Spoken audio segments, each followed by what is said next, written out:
એ મીંડડા નાના નાના બિલાડીના બચ્ચા એમ કહેવાય કે પોતાની માં ગુજરી ગઈ છે. આખા ઇતિહાસો તો બહુ લાંબા છે. એ મરેલી બિલાડીને પાણીની અંજળીનો એક છાંટ કરીને એને સજીવન કર્યાના દાખલા છે સાહેબ. આ ધરતી સંતોની, આ ધરતી મહાપુરુષોની, આ ધરતી સુરવીરોની અને આ ધરતી દાતારોની છે. ભક્તિ કરવી ને એ કઈ માયકાંગલાનું કામ નથી સાહેબ. કાં તો સુરાને સાંભળે અને કાં તો હરિભક્તાને હોય.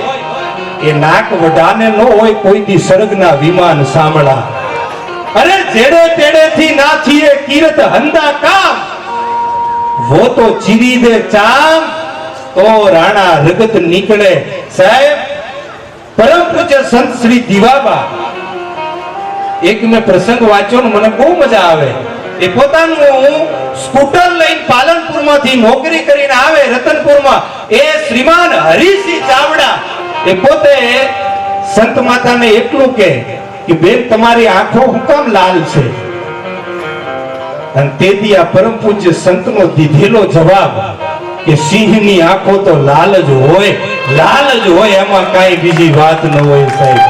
આ સનાતન ધર્મના આપણે ઉજળા સંતાનો સાહેબ. આ સનાતન ધર્મનું ઉજળું લોહી આપણા બધામાં વહી રહ્યું છે. કદાચ આ તો સ્ટેજ છે, સરસ્વતીનું સ્ટેજ છે. આજ આ પાથરણામાં બેઠા સંતો મહંતોની હાજરી છે ને, અહીંયા કોઈ એમ ના કહેતા કે અમે લીંબાચિયા છીએ ને અમે ચૌધરી છીએ ને અમે સુથાર છીએ ને અમે માલધારી છીએ. સાહેબ ગર્વથી એટલું કહી દેજો કે આપણે બધા હિન્દુના સંતાન છીએ. આનાથી મોટી બીજી કોઈ વાત ન હોય.